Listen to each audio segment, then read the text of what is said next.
Today in this video, we'll be guiding you on how to see someone's status on WhatsApp without them knowing. Let's get started right away. First, open the WhatsApp on your device and go to update my status. As you can see, we have updated the status here. At the bottom, you'll find arrow with an eye icon where you can check who viewed your status. And this way, when you check someone's status, they can easily know who viewed it.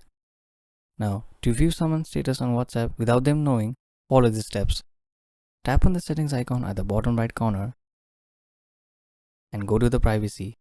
Scroll down and here you'll find read receipt option. Toggle it off.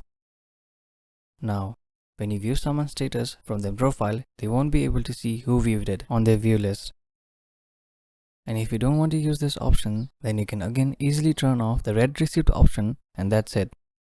Thank you for watching. If you find this video helpful, please don't forget to give it a thumbs up and subscribe to our channel for more.